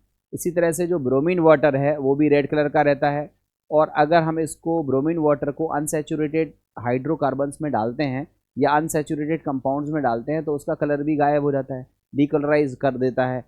अनसैचुरेटेड कंपाउंड जो है वो ब्रोमीन वाटर को भी क्या कर देता है, डीकलराइज कर देता है। तो बेंजीन में भी 3 डबल बॉन्ड हैं, तो हम सोचते हैं कि भाई बेंजीन की रिएक्शन अगर हम ब्रोमीन वाटर से करा दें, बेंजीन की रिएक्शन अगर हम बेयर्स रिएजेंट से करा दें तो कलर को गायब हो जाना चाहिए, मगर नहीं होता है। दैट मीन्स बेंजीन अनसैचुरेटेड है, बट ये अनसैचुरेटेड की तरह बिहेव नहीं कर रही है, तो सैचुरेट की तरह बिहेव कर रही है। अनसैचुरेटेड है तो उसको एडिशन रिएक्शन देनी चाहिए, बेंजीन जो है वो एडिशन रिएक्शन कम देती है, वो ज़्यादातर सब्स्टिट्यूशन रिएक्शन देती है और इलेक्ट्रोफिलिक सब्स्टिट्यूशन रिएक्शन यहाँ देखने के लिए मिलती है। तो हम क्या देखते हैं कि जो बेंजीन है वो अनसैचुरेटेड हाइड्रोकार्बन की तरह बिहेव ही नहीं कर रही है, वो तो सैचुरेट की तरह बिहेव कर रही है। और स्ट्रक्चर इसका बता रहा है कि भाई इसमें तो हाई डिग्री ऑफ अनसैचुरेशन है। तो कहने का मतलब ये है कि जो बेंजीन का स्ट्रक्चर है वो कहीं ना कहीं हमारी प्रॉपर्टीज़ को एक्सप्लेन नहीं कर पा रहा है, कंप्लीटली एक्सप्लेन नहीं कर पा रहा है। तो इसकी प्रॉपर्टीज़ को एक्सप्लेन करने के लिए लोगों ने कहा कि जो हमारा बेंजीन है बेसिकली वो रिजोनेंस हाइब्रिड होता है दो स्ट्रक्चर्स का। ये हमारे पास देखो बेंजीन है, इसमें ये डबल बॉन्ड की पोजीशन है, double single double single double single, इस तरह से। अब इसका हम ये स्ट्रक्चर भी ड्रॉ कर सकते हैं। ये स्ट्रक्चर अगर हम ड्रॉ करेंगे तो आप खुद देखो कि जो हमारा कार्बन, ये वाला कार्बन और ये वाला कार्बन, ये वाला कार्बन और ये वाला कार्बन, आप बताओ इनके बीच में थोड़ी देर के लिए कौन सा बॉन्ड था? डबल। और फिर इलेक्ट्रॉन जब मूव कर गए, इलेक्ट्रॉन का जब मूवमेंट हो गया तो मूवमेंट की वजह से, मूवमेंट का मतलब डीलोकलाइजेशन, इलेक्ट्रॉन्स के डीलोकलाइजेशन की वजह से ये जो डबल बॉन्ड था वो किस में कन्वर्ट हो गया? सिंगल में। जो सिंगल था वो किस में बदल गया? डबल में। तो आप बताओ इलेक्ट्रॉन्स का क्या हो रहा है? डीलोकलाइजेशन। और इलेक्ट्रॉन के डीलोकलाइजेशन से कई तरह की स्ट्रक्चर्स बन रही हैं। इन स्ट्रक्चर्स को हम बोलते हैं रीजोनेटिंग स्ट्रक्चर। क्या बोलते हैं? रीजोनेटिंग स्ट्रक्चर, या इसी को हम लोग कहते हैं कैनोनिकल स्ट्रक्चर। रीजोनेटिंग स्ट्रक्चर या इसी को कहते हैं कैनोनिकल स्ट्रक्चर। तो किसी भी कंपाउंड की प्रॉपर्टीज कभी कभी एक सिंगल स्ट्रक्चर से एक्सप्लेन नहीं होती है। उस कंपाउंड्स की अगर प्रॉपर्टीज को हमें एक्सप्लेन करना हो, कंप्लीटली एक्सप्लेन करना हो, तो हमें एक से ज़्यादा स्ट्रक्चर्स की रिक्वायरमेंट होती है। और वो स्ट्रक्चर्स जो है वो बनते कैसे हैं? वो इलेक्ट्रॉन्स के डीलोकलाइजेशन की वजह से बनते हैं। तो इलेक्ट्रॉन के डीलोकलाइजेशन का मतलब है, देखो एटम्स की पोजीशन फिक्स है, कार्बन को जहां होना चाहिए वहीं है, हाइड्रोजन को जहां होना चाहिए वहीं है, केवल जो पाई इलेक्ट्रॉन्स हैं वो मूव कर रहे हैं, वो पूरे मॉलिक्यूल में मूव कर रहे हैं, कभी यहाँ कभी वहाँ कभी वहाँ कभी वहाँ। तो कंप्लीट डीलोकलाइजेशन ऑफ इलेक्ट्रॉन्स की वजह से जो कई सारे स्ट्रक्चर्स बनते हैं उन स्ट्रक्चर्स को हम बोलते हैं रीजोनेटिंग स्ट्रक्चर, उसी को हम बोलते हैं canonical structure. Single structure compound के सारी प्रॉपर्टीज एक्सप्लेन नहीं कर सकता है, मगर सारे स्ट्रक्चर्स को मिला दिया जाए तो कंपाउंड्स की सारी प्रॉपर्टीज एक्सप्लेन की जा सकती है। तो ऐसे स्ट्रक्चर्स को हम बोलते हैं रीजोनेटिंग स्ट्रक्चर या कैनोनिकल स्ट्रक्चर। और जो मॉलिक्यूल होता है वो किसी एक स्ट्रक्चर के फॉर्म में नहीं पाया जाता है, बल्कि जितने रीजोनेटिंग स्ट्रक्चर हैं उन सभी का जो एवरेज होगा उस एवरेज स्ट्रक्चर के फॉर्म में उस कंपाउंड के स्ट्रक्चर को लिखा जाएगा। दैट मीन्स अगर इन दोनों का हम एवरेज ले लें तो बेंजीन का स्ट्रक्चर कुछ इस तरह से दिखाई देगा, इस तरह से। इसको बोलते हैं रीजोनेंस हाइब्रिड। इसको क्या बोलते हैं? रीजोनेंस हाइब्रिड ऑफ बेंजीन। ये रीजोनेंस हाइब्रिड है किसका? बेंजीन का। और रीजोनेंस हाइब्रिड के फॉर्म में मॉलिक्यूल जो है वो पाया जाता है। अब ये कैनोनिकल स्ट्रक्चर्स जो हैं वो सिमिलर स्ट्रक्चर्स हैं, तो हम लोग कहेंगे कि इनकी स्टेबिलिटी ज़्यादा है। बेंजीन के ये स्ट्रक्चर्स भी बन सकते हैं। बेंजीन का ये जो स्ट्रक्चर हमने बनाया है ये बेंजीन का कौन सा स्ट्रक्चर कहलाता है? ये कहलाता है रीजोनेटिंग स्ट्रक्चर ही है। बेंजीन के ये भी रीजोनेटिंग स्ट्रक्चर्स हैं। बेंजीन के ये स्ट्रक्चर्स जो हैं वो भी कैसे स्ट्रक्चर्स हैं? ये रीजोनेटिंग स्ट्रक्चर्स हैं। तो बच्चों बेंजीन के ये स्ट्रक्चर्स हैं, ये न्यूट्रल हैं। और ये स्ट्रक्चर कैसे हैं? आयोनिक हैं। न्यूट्रल रीजोनेटिंग स्ट्रक्चर्स ज़्यादा स्टेबल होते हैं, कहोगे सर ये कैसे पता चलेगा कि कौन सा रिजोनेटिंग स्ट्रक्चर ज़्यादा स्टेबल है, कौन सा रिजोनेटिंग स्ट्रक्चर कम स्टेबल है? उसके बारे में कुछ रूल होते हैं, हम आगे बता रहे हैं। बट अभी फ़िलहाल आप ऐसा समझो कि किसी भी कंपाउंड की प्रॉपर्टी को एक्सप्लेन करने के लिए सिंगल स्ट्रक्चर पर्याप्त नहीं होता है। जब हमें कंपाउंड्स की सारी प्रॉपर्टीज़ को एक्सप्लेन करना होता है तो हमें एक से ज़्यादा स्ट्रक्चर्स बनाने पड़ते हैं। उन स्ट्रक्चर्स के बनाने के दौरान हम देखते हैं कि एटम्स की पोजीशन तो फिक्स है, इलेक्ट्रॉन्स का डिलोकलाइजेशन हो रहा है और इलेक्ट्रॉन्स के डिलोकलाइजेशन की वजह से जब बहुत सारे स्ट्रक्चर्स बनते हैं और उन बहुत सारे स्ट्रक्चर्स का जो हाइब्रिड स्ट्रक्चर है वो उस कंपाउंड्स का ओरिजिनल स्ट्रक्चर मान सकते हो और उस स्ट्रक्चर से कंपाउंड्स की सारी प्रॉपर्टीज़ एक्सप्लेन हो जाती हैं, तो हम इस प्रोसेस को बोलते हैं रिजोनेंस। और जो स्ट्रक्चर्स बहुत सारी बनती हैं उसको बोलते हैं रिजोनेटिंग स्ट्रक्चर, या इसको बोलते हैं कैनोनिकल स्ट्रक्चर। कैनोनिकल स्ट्रक्चर्स भी कई तरह की होती हैं, stable, less stable, high stable. तो जो हाईली स्टेबल रिजोनेटिंग स्ट्रक्चर हैं और जो रिजोनेंस हाइब्रिड है, इनकी जो एनर्जी का जो डिफरेंस है उसी को बोलते हैं रिजोनेंस एनर्जी। तो बच्चों ये कुछ टर्म हैं जो मैंने आपको समझा दिए, और इन टर्म को मैंने जो स्लाइड्स में लिखा हुआ है, एक्चुअली मैंने सेल्फ से ही लिखा हुआ है जिससे हम आपको वो समझा पाएँ जो हम बताना चाह रहे हैं। एक्चुअली अगर हम केवल समझाते जाएं तो वो चीज़ें शायद आप थोड़े समय तो दिमाग में रहेंगी, फिर आप भूल भाल जाओगे। ऑनलाइन क्लास में सबसे बड़ा समस्या इसी चीज़ का है कि जब तक टीचर पढ़ाता है तब तक आपको लगता है हमें सब आ गया। कायदे से आपको नोट्स बनाना चाहिए, लिखना चाहिए, घर पर रिवीजन करना चाहिए, वो आप करते नहीं। ऑफलाइन क्लासेस में सबसे बड़ा बेनिफिट यही रहता है कि टीचर आपके संपर्क में रहता है, टीचर आपको बताता है, समझाता है, मोटिवेट करता है, बार बार कॉपी चेक करता है, आपको रिवीजन क्लास में कुछ भी कभी भी पूछ लेता है, तो उससे आपको इम्पैक्ट ज़्यादा मिलता है। ऑफलाइन क्लास और ऑनलाइन क्लास में फ़ायदा ये है कि यहाँ अगर बच्चा सिंसियर है, बच्चा घर पे पढ़ता है, लिखता है, नोट्स बनाता है, तब तो उसके लिए ऑनलाइन क्लास बेस्ट है।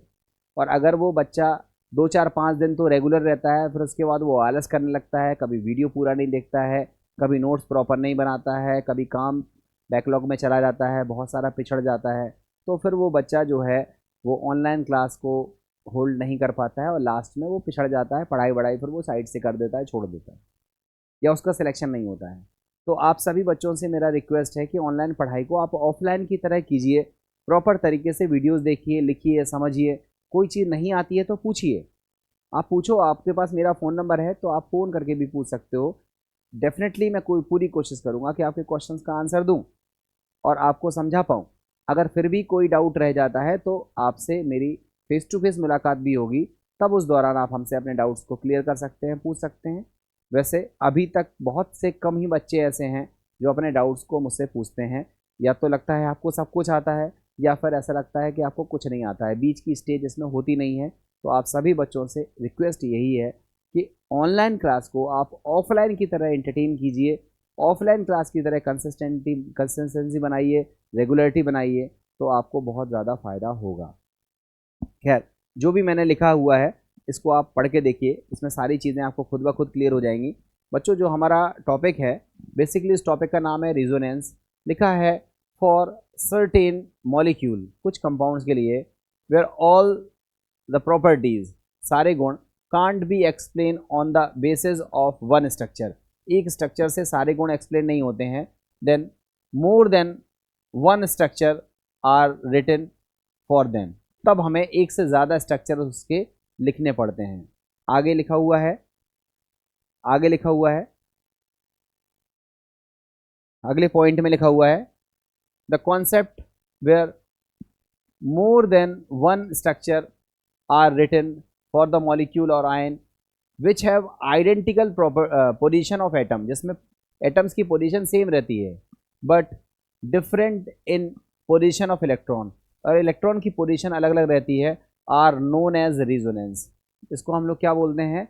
रिजोनेंस कहते हैं। आगे लिखा है नेक्स्ट पॉइंट में देखो मैंने लिखा हुआ है, various structures which can be written for molecules are hypothetical. ये जो स्ट्रक्चर्स लिखे जाते हैं ये पूरे हाइपोथेटिकल स्ट्रक्चर्स होते हैं। Single structure is unable to explain all the properties of molecule. Single structure से मॉलिक्यूल्स की प्रॉपर्टीज एक्सप्लेन नहीं होती हैं। These structures are known as resonating structures. इनको हम रीजोनेटिंग स्ट्रक्चर्स कहते हैं और कैनोनिकल स्ट्रक्चर्स कहते हैं। These are presented by placing a double headed arrow between two. इसको हम ऐसे इस तरह के एरो से रिप्रेजेंट करें तो इसको हम बोलते हैं कि ये रीजोनेंस का जो है वो एरो है या रीजोनेंस को रिप्रेजेंट करता है। और अगले पॉइंट में देखो हमने लिखा हुआ है, अगले पॉइंट में लिखा हुआ है real structure of molecule is suppose to be. जो रियल स्ट्रक्चर होता है, जो रियल स्ट्रक्चर होता है उसको माना जाता है, देखो लिखा है real structure of molecule is suppose to be intermediate of all possible canonical form called resonance hybrid. जो एक्चुअल स्ट्रक्चर होता है वो सारे रिजोनेंस हाइब्रिड का क्या होता है, एवरेज होता है, इंटरमीडिएट होता है, उसको हम बोलते हैं रिजोनेंस हाइब्रिड। लिखा है आगे resonance hybrid can be explain all the properties of the molecule. Resonance hybrid से आप सारी प्रॉपर्टीज एक्सप्लेन कर सकते हैं। It can suppose to be more stable than any canonical form. और रिजोनेंस जो हाइब्रिड होता है वो किसी भी रिजोनेटिंग स्ट्रक्चर से भी ज़्यादा स्टेबल फॉर्म होता है। और रिजोनेटिंग हाइब्रिड, रिजोनेंस हाइब्रिड को हमने यहाँ पर बता दिया। अब आगे एक लाइन और लिखी हुई है, देखो लिखा है the difference in energy. Energy का जो अंतर होता है बिटवीन के बीच में मोस्ट स्टेबल कैनोनिकल फॉर्म, जो सबसे ज़्यादा स्टेबल कैनोनिकल फॉर्म है, to that of resonance hybrid. और रिजोनेंस हाइब्रिड के बीच में जो एनर्जी का डिफरेंस है इसी को हम बोलते हैं रिजोनेंस एनर्जी। तो बच्चों ये पूरी स्लाइड आपको समझा दी है मैंने, आप स्लाइड्स के स्क्रीनशॉट लेते जाइएगा और अपने को एक्सप्लेन कर लीजिएगा। देखो अब यहाँ पर बनाकर दिखाया है मैंने, ये बेंजीन है, ये बेंजीन्स का स्टेबल रिजोनेंस या रिजोनेटिंग स्ट्रक्चर्स हैं। ये देखो रिजोनेटिंग या कैनोनिकल स्ट्रक्चर्स हैं और ये इक्वली स्टेबल है। ये दोनों स्ट्रक्चर्स इक्वली स्टेबल हैं, न्यूट्रल हैं, इसमें नंबर ऑफ बॉन्ड सेम है। ये इक्वली स्टेबल रिजोनेटिंग स्ट्रक्चर्स हैं। ये बेंजीन के कुछ और स्ट्रक्चर्स बनाए हैं, ये भी रिजोनेटिंग स्ट्रक्चर्स हैं but they are less stable. ये आयोनिक फॉर्म में है तो ये क्या है, लेस स्टेबल रिजोनेटिंग स्ट्रक्चर्स हैं। तो इन सभी रिजोनेटिंग स्ट्रक्चर्स का हमने एवरेज लिया, इसको हम बोलते हैं रिजोनेंस हाइब्रिड। और रिजोनेंस हाइब्रिड और जो रिजोनेंस हाइब्रिड है उसकी जो एनर्जी है और जो स्टेबल रिजोनेटिंग स्ट्रक्चर्स हैं उनकी जो एनर्जी का जो डिफरेंस है वो डिफरेंस कितना देखा गया, 36 किलो कैलोरी पर मोल। और इसी को हम बोलते हैं रिजोनेंस एनर्जी। तो बच्चों ये क्वेश्चन पूछा जाता है कि बेंजीन में रिजोनेंस एनर्जी की वैल्यू कितनी होती है, तो याद रखिएगा 36 किलो कैलोरी पर मोल होती है। और अगर कोई पूछ रहे रिजोनेंस एनर्जी होती क्या है तो आप बोलोगे difference in energy between resonance hybrid and most stable resonating structures. जो मोस्ट स्टेबल रिजोनेटिंग स्ट्रक्चर है और जो रिजोनेटिंग हाइब्रिड है उनके बीच में जो एनर्जी का गैप होता है, डिफरेंस होता है, उस डिफरेंस को हम लोग क्या बोलते हैं, रिजोनेंस एनर्जी कहते हैं। और इसकी वैल्यू बेंजीन के लिए कितनी देखी गई, 36 किलो कैलोरी पर मोल देखी गई। अब बच्चों यहाँ पर रिजोनेटिंग स्ट्रक्चर्स बनाने तो सब बच्चों को आते ही है। जैसे मैं थोड़ा थोड़ा स्ट्रक्चर्स बना के दिखा रहा हूँ। जैसे मान लो हमारे पास कार्बोनेट है, आप बच्चों कार्बोनेट का हमने आपसे बोला कि रिजोनेटिंग स्ट्रक्चर बना के दिखाओ, तो आप बताओ कार्बोनेट का रिजोनेटिंग स्ट्रक्चर सब बच्चे बना लेते हो। आप बताओ है कार्बोनेट का फॉर्मूला क्या लिखा जाता है, CO3 2-। ठीक है, आप बताओ सभी बच्चे रिजोनेटिंग स्ट्रक्चर बना लेते हैं। ये इस तरह से बनाएंगे तो इसका फर्स्ट रिजोनेटिंग स्ट्रक्चर बनेगा कैसे, CO- डबल बॉन्ड O, फिर आगे ये,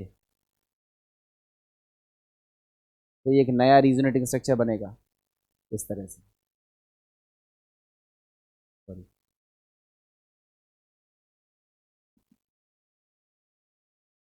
ये तो बच्चों रिजोनेंस या रिजोनेटिंग स्ट्रक्चर सब बच्चों को बनाने सिखाए गए हैं 11वीं क्लास में, खूब धुआंधार आप लोगों ने सीखे हुए हैं।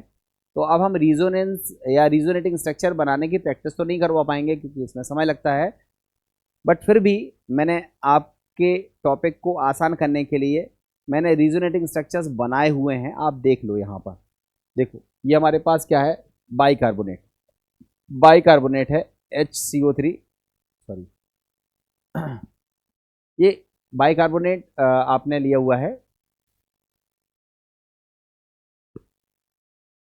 एक्चुअली CO3 होना चाहिए, अब रहने दो, CO2 से ही बना दो। अब मैंने आपसे बाइकार्बोनेट नहीं है, बाइकार्बोनेट का फॉर्मूला होता है HCO3 माइनस, ठीक है। अब यहाँ CO3 नहीं है, CO2 है, रहने दो, कोई दिक्कत नहीं है। रिजोनेटिंग स्ट्रक्चर बनाने का मतलब क्या है, double bond, single bond, negative charge, ऐसा ही होता है ना। तो ये नेगेटिव इस तरह ऐसे आता है ये, तो आप बताएं जब ऐसा होगा तो यहाँ माइनस आएगा और डबल बॉन्ड आ जाएगा। अब आप बताओ, थोड़ी देर के लिए सिंगल बॉन्ड था ये, फिर थोड़ी देर के लिए ये डबल था, फिर ये सिंगल हो गया। तो ये जो एवरेज स्ट्रक्चर है ये क्या है, रिजोनेंस हाइब्रिड है, ठीक है। अब देखो कार्बोनेट का, अब हम रिजोनेटिंग स्ट्रक्चर बना के दिखा रहे हैं, मैंने अभी बना के दिखाया है, फिर देख लो, ये जो माइनस है ये सिंगल बॉन्ड को बदल देगा डबल में, और ये डबल बॉन्ड बदलेगा सिंगल में, इस तरह से, ठीक है। सॉरी, आपने यहाँ से मूव किया है, पहले ये मूव किया है, तो ये हो गया डबल, ये हो गया सिंगल। अब अगले पार्ट में आपने इसको मूव किया है, तो ये हो गया डबल और ये हो गया सिंगल। तो ये क्या है, रिजोनेंस या रिजोनेटिंग स्ट्रक्चर्स है। रिजोनेटिंग स्ट्रक्चर्स आप सबके बना सकते हो, कार्बोनेट के हैं, कार्बोनेट का ये क्या है, रिजोनेंस हाइब्रिड है, ये आप लोगों ने खूब बनाने सीखे हैं, ठीक है। अब कंडीशन ऑफ रिजोनेंस की क्या होती है, मतलब रिजोनेटिंग स्ट्रक्चर्स कब बन सकते हैं।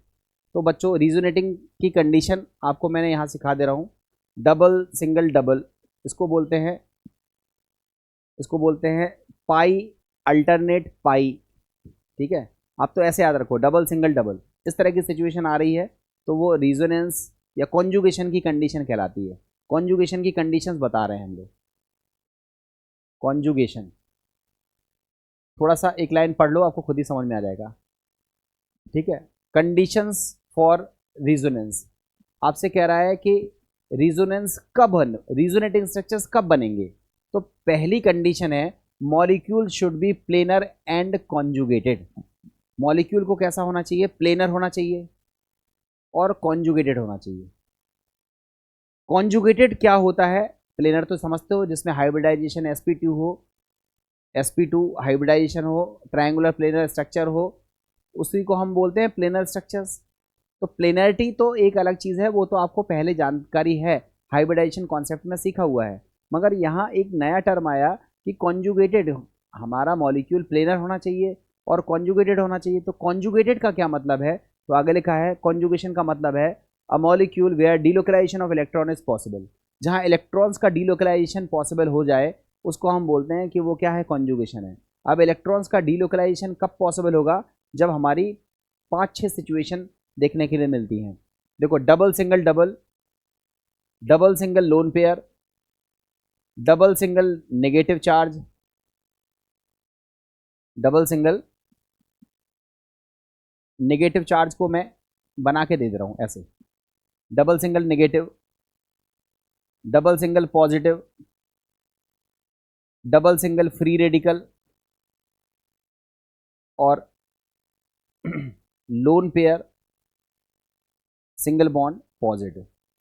इस तरह की सिचुएशन अगर देखने के लिए मिलती है तो हम कहते हैं कि ये कॉन्जुगेशन की कंडीशंस क्या हो रही है, फुलफिल हो रही है। कॉन्जुगेशन की कंडीशंस के लिए ये 6 रिक्वायरमेंट होती हैं, कोई भी एक अगर आपको मिल जाए, डबल सिंगल डबल मिल जाए, डबल सिंगल नेगेटिव चार्ज मिल जाए, डबल सिंगल पॉजिटिव चार्ज मिल जाए, डबल सिंगल लोन पेयर मिल जाए, डबल सिंगल फ्री रेडिकल मिल जाए, या lone pair single bond positive charge मिल जाए, तो हम कहेंगे कि कॉन्जुगेशन की कंडीशंस पूरी है। और जब कॉन्जुगेशन की कंडीशंस पूरी है, दैट मीन्स इलेक्ट्रॉन अब अपनी जगह रुकेगा नहीं, वो मूवमेंट करेगा, बहुत सारी स्ट्रक्चर्स बनाएगा, और उन सब स्ट्रक्चर्स को क्या बोलेंगे, रिजोनेटिंग स्ट्रक्चर्स, या उसी को हम क्या बोलेंगे, कैनोनिकल स्ट्रक्चर्स। और कई सारी कैनोनिकल स्ट्रक्चर्स बनेंगी, और उन कई सारी कैनोनिकल स्ट्रक्चर्स में कौन सी स्ट्रक्चर ज़्यादा स्टेबल है, कौन सी स्ट्रक्चर कम स्टेबल है, इससे बहुत सारे क्वेश्चंस पूछे जाते हैं। तो बच्चों यही सारी बातें यहाँ लिखी हुई हैं। सबसे पहली बात हमने क्या बोली कि रिजोनेंस के लिए कंडीशंस क्या क्या हैं। तो रिजोनेंस के लिए कई सारी कंडीशंस है, अभी हम कई सारी कंडीशंस पे बात करने वाले हैं। बट पहली कंडीशंस क्या है कि molecule should be planar and in conjugation. Molecule को प्लेनर होना चाहिए और कैसा होना चाहिए, कॉन्जुगेशन में होना चाहिए। कोई पूछे कॉन्जुगेशन का क्या मतलब है, तो कॉन्जुगेशन के 5 मतलब 6 मतलब हैं। वो 6 को मैंने शॉर्ट में लिख दिया है। अब एक एक करके जिसको आप किताब में लिखा हुआ देखते हो वो सब लिखा हुआ है। देखो कंडीशन फॉर कॉन्जुगेशन में, कंडीशन फॉर कॉन्जुगेशन में हमारी पहली कंडीशन है पाई सिंगल पाई कॉन्जुगेशन। पाई सिंगल पाई कॉन्जुगेशन जिसको हम पढ़ते हैं पाई अल्टरनेट पाई, पाई सिंगल पाई, इसको बोलते हैं पाई अल्टरनेट पाई। और इसके एग्जाम्पल देखो CH2 double bond CH, single bond CH, double bond CH2। देखो यहाँ पर डबल बॉन्ड है, फिर सिंगल बॉन्ड है, फिर डबल बॉन्ड है। यहाँ देखो ट्रिपल बॉन्ड है, डबल का मतलब पाई बॉन्ड से है। अब डबल की जगह ट्रिपल भी हो सकता है, ऐसा नहीं है कि डबल बॉन्ड में, डबल का मतलब यहाँ पाई बॉन्ड से मतलब है हमारा, पाई बॉन्ड ट्रिपल में भी होता है। तो देखो ट्रिपल, सिंगल बॉन्ड, ट्रिपल, तो ये भी हमारी कंडीशंस को फुलफिल कर रहा है। ठीक है, फिर देखो double single double single double, ये भी कंडीशन फुलफिल कर रहा है। डबल सिंगल ट्रिपल, ये भी कंडीशन फुलफिल कर रहा है। डबल सिंगल डबल, ये भी देखो हमारी कंडीशंस को फुलफिल कर रहा है। तो जहां भी हमारी कंडीशंस कैसी दिखे, पाई सिंगल पाई सिंगल पाई सिंगल पाई, इस तरह से एक छोड़ एक पाई, अगर ऐसी कंडीशन दिखे तो हम कहते हैं कि कॉन्जुगेशन की ये पहली शर्त है। और मॉलिक्यूल की अगर ये शर्त आपको कंपाउंड में दिखती है तो इसका मतलब वहाँ रिजोनेटिंग स्ट्रक्चर्स बनेंगे और कई सारे स्ट्रक्चर्स बनेंगे, उन सबको मिला करके क्या बोलेंगे, कैनोनिकल स्ट्रक्चर्स या रिजोनेटिंग स्ट्रक्चर्स। ठीक है, ये पहली शर्त हो गई। अब इसकी दूसरी शर्त देखो, दूसरी शर्त आपको दिख रही है। दूसरी शर्त कैसी है, पाई सिंगल लोन पेयर, पाई अल्टरनेट लोन पेयर या पाई सिंगल लोन पेयर। चेक करो, double bond single bond loan pair, double bond single bond loan pair, double bond single bond, double bond single bond loan pair, double bond single bond negative charge या lone pair, एक ही चीज़ है। यहाँ पर double bond single bond lone pair, तो electron इधर भी move कर सकता है, इधर भी मूव कर सकता है। Double single negative, double single negative. तो आप देखो इन सभी में हमारा जो लोन पेयर है वो पाई बॉन्ड के साथ कॉन्जुगेशन में है, मतलब डबल सिंगल लोन पेयर वाली सिचुएशन आपको महसूस हो रही है, दिखाई दे रही है। और लिखा हुआ है कि ये दूसरी कंडीशन है आपके कॉन्जुगेशन की। ठीक है, हमारी तीसरी कंडीशन देखो, double single negative charge. Check कर लो, double single negative, double single negative, double single negative, यहाँ से डबल सिंगल नेगेटिव, यहाँ पर double single negative, double single negative. तो कई सारे स्ट्रक्चर्स पॉसिबल हैं। मैं तो केवल आपको ये बताना चाह रहा हूँ कि आपको जब भी दिखे double single double, double single lone pair, double single negative, तो वो सब कॉन्जुगेशन की कंडीशंस हैं। इसी तरह से हमारी चौथी कंडीशंस है, हमारी ये चौथी कंडीशंस है। और ये चौथी कंडीशंस कौन सी है, डबल सिंगल पॉजिटिव। देखो double single positive, double single positive, double single positive. तो जब भी हमारी डबल सिंगल पॉजिटिव की कंडीशंस दिखे तो भी वो कॉन्जुगेशन की कंडीशंस कहलाती है। Double single free radical, double बोलता हूँ मैं जनरली, वो पाई सिंगल फ्री रेडिकल होना चाहिए। तो डबल सिंगल फ्री रेडिकल, तो डबल सिंगल फ्री रेडिकल की सिचुएशंस भी हमारी कॉन्जुगेशन की ही सिचुएशन होती है। ये देखो दिख रहा है double single free radical, double single free radical. तो ये आपकी रिजोनेंस की कंडीशंस यहाँ पर डेवलप हो सकती हैं और कई सारे स्ट्रक्चर्स बनेंगे जिसको हम बोलते हैं रिजोनेटिंग स्ट्रक्चर्स।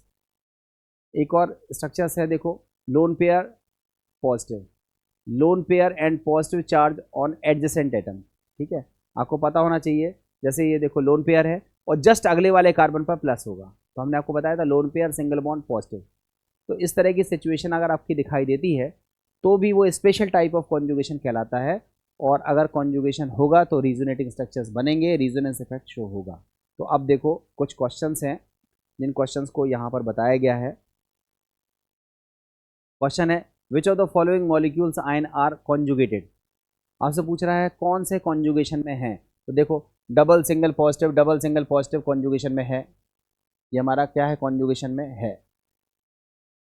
इसमें देखो double single single, double single single, तो ये कॉन्जुगेशन में नहीं है। यहाँ देखो double single lone pair conjugation में है, double single double, double single double, ये सब देखो कॉन्जुगेशन में है।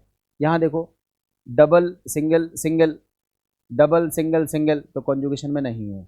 यहाँ देखो double single single lone pair, तो कॉन्जुगेशन में नहीं है। यहाँ देखो डबल सिंगल डबल कॉन्जुगेशन में है, यहाँ देखो double single free radical conjugation में है, ठीक है। आगे देखो, यहाँ देखो डबल सिंगल सिंगल पॉजिटिव, ये कॉन्जुगेशन में नहीं है। यहाँ देखो डबल सिंगल पॉजिटिव कॉन्जुगेशन में है, डबल सिंगल नेगेटिव कॉन्जुगेशन में है। यहाँ देखो double single lone pair conjugation में है। यहाँ देखो double single positive lone pair, ये सब कॉन्जुगेशन में है। यहाँ देखो डबल सिंगल सिंगल, ये कॉन्जुगेशन में नहीं है। तो बच्चों कॉन्जुगेशन के लिए मैंने कुछ नहीं, यही 5 शर्तें देखी, या तो डबल सिंगल डबल होना चाहिए। बच्चों डबल नहीं है, यहाँ पाई सिंगल पाई होना चाहिए, ऐसा लिखना चाहिए। हम ऐसा लिख देते हैं, एक्चुअली मेरी आदत बनी हुई है, वरना इसको लिखने का सही क्रम है पाई सिंगल पाई इस तरह से, या फिर पाई सिंगल लोन पेयर, या फिर पाई सिंगल नेगेटिव चार्ज, या फिर पाई सिंगल पॉजिटिव चार्ज, या फिर पाई सिंगल फ्री रेडिकल, या फिर पाई कह रहा हूँ प्लस सिंगल लोन पेयर। इस तरह की सिचुएशन अगर आपको देखने के लिए मिल जाए तो हम कहेंगे ये कॉन्जुगेशन की सिचुएशन है। और कॉन्जुगेशन की सिचुएशन जब भी मिलती हैं तो वहाँ पर कई सारे रीजोनेटिंग स्ट्रक्चर्स, कैनोनिकल स्ट्रक्चर्स बनते हैं। उन सारे रीजोनेटिंग स्ट्रक्चर्स को, कैनोनिकल स्ट्रक्चर्स को एवरेज किया जाए तो उसके हाइब्रिड स्ट्रक्चर्स की फॉर्मेशन होगा, और उस हाइब्रिड स्ट्रक्चर से उस कंपाउंड की सारी प्रॉपर्टीज एक्सप्लेन हो सकती है, सिंगल स्ट्रक्चर से एक्सप्लेन नहीं हो सकती हैं। ये सब रीजोनेंस के बारे में था। अब देखो बच्चों, एक नोट लिखा हुआ है। नोट क्या है? अगर हमारे सिस्टम में दो पाई बॉन्ड हैं, ठीक है, तो एक पाई बॉन्ड रिजोनेंस में पार्टिसिपेट करेगा, दोनों पार्टिसिपेट नहीं करेंगे। देखो ये लिखा है, if any conjugated position has more than one pi bond then only one pi bond will take part in conjugation. देखो जैसे पाई सिंगल, दो पाई, तो एक ही पाई पार्टिसिपेट करेगा। ऐसा नहीं है कि एक पाई ने इधर पार्टिसिपेट कर लिया, एक पाई ने उधर पार्टिसिपेट, ऐसा नहीं होगा। अगर दो पाई बॉन्ड है तो एक ही पाई बॉन्ड पार्टिसिपेट करेगा, दोनों पाई बॉन्ड पार्टिसिपेट नहीं करेंगे। क्यों नहीं करेंगे? Out of two pi bonds only one pi bonds will take part in conjugation. ठीक है, समझ में आ गया होगा। अब देखो नेक्स्ट, अब ये कुछ आपके इंटरेस्टिंग पॉइंट हैं जिसको मैं लिख चुका हूं, आप केवल देख लो। लिखा है, इफ एनी कॉन्जुगेटेड पोजीशन है मोर देन वन लोन पेयर, अगर एक से ज़्यादा लोन पेयर होते हैं तो लोन पेयर भी जब कॉन्जुगेशन में पार्टिसिपेट करेगा तो एक ही लोन पेयर पार्टिसिपेट करेगा। जैसे यहाँ NH2 में एक लोन पेयर है, पाई सिंगल लोन पेयर, तो ये पार्टिसिपेट करेगा इस तरह से। यहाँ देखो पाई सिंगल दो लोन पेयर हैं, तो कोई एक पार्टिसिपेट करेगा, या तो ऐसे करा लो या ऐसे करा लो, कोई एक करेगा। यहाँ देखो डबल सिंगल तीन लोन पेयर हैं, तो तीन में सब नहीं पार्टिसिपेट करेंगे, एक ही कोई पार्टिसिपेट करेगा। तो अगर हमारे पास एक से ज़्यादा लोन पेयर दिखते हैं तो लोन पेयर एक ही पार्टिसिपेट करेगा, यही लिखा हुआ है। If any conjugated position has more than one lone pair then only one lone pair will take part in the conjugation. ठीक है, नेक्स्ट देखो लिखा है, if any conjugated position has pi bond and any one of the following. देखो जैसे हमारे पास यहाँ देखो, ये हमारे पास एक पायरिडीन का स्ट्रक्चर है, ये हमारे पास पायरिडीन का स्ट्रक्चर है। तो आप थोड़ा सोचो कि इस एटम ने या इस एटम के पास पाई इलेक्ट्रॉन भी है या पाई बॉन्ड भी है और लोन पेयर भी है। तो वो यही कह रहा है, if any conjugated position has pi bond and any one of the following. Any one of the following जैसे लोन पेयर है, इसमें पाई बॉन्ड भी है और क्या है, लोन पेयर। अब पाई बॉन्ड के साथ मान लो कोई एक्स है, मान लो कोई वाई है, उसने पाई बॉन्ड बनाया और उसके पास क्या है, प्लस भी हो सकता है प्लस ना हो तो माइनस हो सकता है माइनस ना हो तो फ्री इलेक्ट्रॉन हो सकता है। तो कोई भी एटम के पास अगर पाई बॉन्ड भी है और plus charge, negative charge, lone pair, free radical अगर कुछ है, तो याद रखना तब वो जो लोन पेयर ऑफ इलेक्ट्रॉन है वो हमारे किसी काम के नहीं है, मतलब उनका कोई रोल नहीं है, वो कॉन्जुगेशन में पार्टिसिपेट नहीं करेंगे, ऐसा लिखा हुआ है। देखो लिखा है, if any conjugated position has pi bond and any one of the following, any one of the following, that means positive charge, negative charge, odd electron, lone pair of electron, then only pi bond will take part in conjugation. वो electron participate नहीं करेंगे, केवल pi electrons ही conjugation में participate करेंगे. Means ये movement होगा, ये movement होगा और रिजोनेटिव स्ट्रक्चर्स बनेंगे. बट लोन पेयर जैसा था नाइट्रोजन पर, वो लास्ट तक नाइट्रोजन पर ही रहेगा, उसका मूवमेंट नहीं होगा, उसका कॉन्जुगेशन में पार्टिसिपेशन नहीं होगा, ऐसा लिखा हुआ है. ठीक है. अब देखो नेक्स्ट आगे में क्या लिखा हुआ है. ये बेंजीन है. इस बेंजीन से जो ग्रुप लगा रहता है उसको बोलते हैं की एटम. इसको क्या बोलते हैं? की एटम. अगर इस की एटम पर लोन पेयर है, या इस की एटम पर नेगेटिव चार्ज है, या इस की एटम पर पॉजिटिव चार्ज है, ध्यान से समझना. देखो यहाँ देखना, ये हमारे पास है, सॉरी,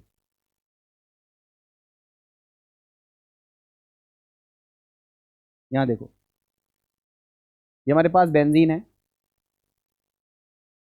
इस बेंजीन में ये नाइट्रोजन है, ये की एटम है. अब इस की एटम में देखो, ये डबल, सिंगल. अब अगर लोन पेयर होगा तो कॉन्जुगेशन की शर्त हो गई. तो डबल सिंगल लोन पेयर दिख जाए, डबल सिंगल पॉजिटिव दिख जाए, डबल सिंगल नेगेटिव दिख जाए, डबल सिंगल फ्री रेडिकल दिख जाए.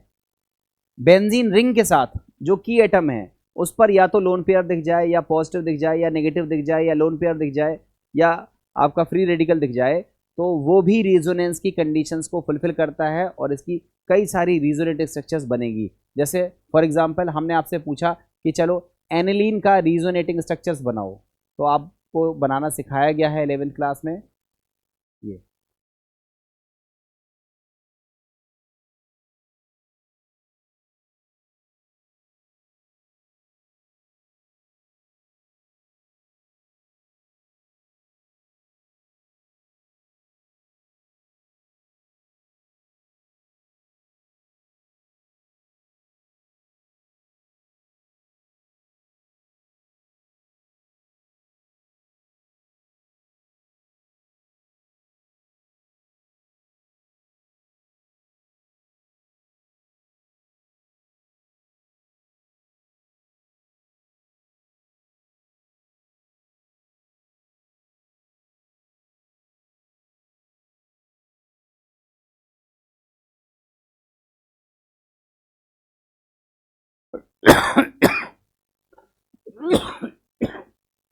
तो ये सब क्या है? ये एनिलीन के रिजोनेटिंग स्ट्रक्चर्स हैं. तो हमने केवल इतना बताया कि की एटम हाइड्रोजन के अलावा अगर कुछ है, मतलब बेंजीन रिंग से हाइड्रोजन के अलावा कोई भी ग्रुप जुड़ा हो तो उसको हम बोलते हैं की एटम. अगर उस की एटम पे लोन पेयर है, पॉजिटिव चार्ज है, नेगेटिव चार्ज है, फ्री रेडिकल है, तो वो बेंजीन रिंग के साथ कॉन्जुगेशन में रहता है और उसकी बहुत सारी रिजोनेटिव स्ट्रक्चर्स बन सकती हैं. अब इसके कुछ एक्सेप्शंस हैं. ये बहुत अच्छा एक्सेप्शंस है, इसको ध्यान से देखना. देखो ये एक एक्सेप्शन है. ये हमने बेंजीन रिंग ली, डबल बॉन्ड है, सिंगल बॉन्ड है और पॉजिटिव चार्ज है. तो आपको लगता है भाई शर्त तो पूरी हो रही है. शर्त पूरी हो रही है तो यहाँ पर फटाक से ये आप रिजोनेटिव स्ट्रक्चर बना दोगे. मगर एक्चुअली ये रिजोनेटिव स्ट्रक्चर बनता नहीं है. क्यों नहीं बनता है? कि अगर आपने ऐसा बना दिया तो आप बताओ नाइट्रोजन की जो वैलेंसी है वो कितनी हो गई? 5 हो गई. और नाइट्रोजन कभी भी 5 वैलेंसी को शो नहीं करता है. तो याद रखना ये एनिलीनियम आयन कहलाता है. तो एनिलीनियम आयन जो होता है वो रिजोनेटिंग स्ट्रक्चर्स नहीं बनाता है बेंजीन रिंग के साथ. इसी तरह से कार्बोक्सिलिक एसिड है, ये बल्कि ग्रुप होता है, हेवियर ग्रुप होता है, जिसकी वजह से ये प्लेनर नहीं होता है, बेंजीन रिंग के साथ प्लेन में नहीं होता है. तो इसकी जो रिजोनेटिंग स्ट्रक्चर्स बनती हैं वो इस तरह से तो बन सकती हैं. इसकी रिजोनेटिंग स्ट्रक्चर बनेगी तो इस तरह से तो बन सकती है जैसी मैंने अभी बनाई है. मगर इसके अलावा अगर कोई सोचे कि इसकी जो रिजोनेटिंग स्ट्रक्चर हैं वो बेंजीन के साथ बन जाए, बेंजीन के साथ रिजोनेटिंग स्ट्रक्चर्स बन जाए, तो बेंजीन के साथ इसकी रिजोनेटिंग स्ट्रक्चर्स नहीं बनती है. और क्यों नहीं बनती है उसका रीज़न आपको पता चल गया होगा कि इसकी रिजोनेटिंग स्ट्रक्चर बेंजीन के साथ इसलिए नहीं बनती है क्योंकि इसका जो स्ट्रक्चर है वो कैसा होता है?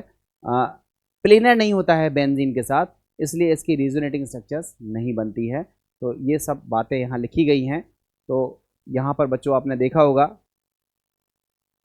यहाँ एक बात और लिखी गई है, अगर रिजोनेटिंग स्ट्रक्चर में ये नेगेटिव चार्ज पार्टिसिपेट कर रहा है या लोन पेयर पार्टिसिपेट कर रहा है, तो हम उसको पाई इलेक्ट्रॉन के तरह पे काउंट करेंगे। जैसे अगर हम इसमें पूछें इसमें कितने पाई बॉन्ड दिख रहे हैं, तो आपने कहा सर एक, भाई डबल बॉन्ड में ही तो होता है एक सिग्मा एक पाई। तो हमने इसमें पूछा कितने पाई बॉन्ड है, तो आपने कहा एक। हमने कहा इसमें कितने पाई इलेक्ट्रॉन है, तो आपने कहा दो। हमने कहा नहीं दो नहीं है, इसमें चार हैं। क्यों चार है? क्योंकि ये नेगेटिव चार्ज है, ये बॉन्ड बनाने में, ये कहने का मतलब ये है कि आपका ये जो नेगेटिव चार्ज है ये क्या करेगा, ये इस तरह की रिजोनेटिव स्ट्रक्चर्स का फॉर्मेशन करेगा। ये तो आप खुद से देख लो, ये नेगेटिव चार्ज में जो इलेक्ट्रॉन्स हैं वो भी पाई बॉन्ड का फॉर्मेशन कर रहे हैं। तो दो इलेक्ट्रॉन ये और दो इलेक्ट्रॉन ये, तो टोटल 4 पाई इलेक्ट्रॉन्स हैं। तो इनको हम पाई इलेक्ट्रॉन्स की तरह बिहेव कराते हैं। फिर वो लोन पेयर के भी इलेक्ट्रॉन हो सकते हैं, वो नेगेटिव चार्ज के भी इलेक्ट्रॉन हो सकते हैं। ठीक है, ऐसा मैंने इसलिए बताया क्योंकि अभी हम जैसे पूछते हैं कि पायरोल, ये पायरोल है, ये पायरोल जो है वो एरोमेटिक होता है या नहीं होता है।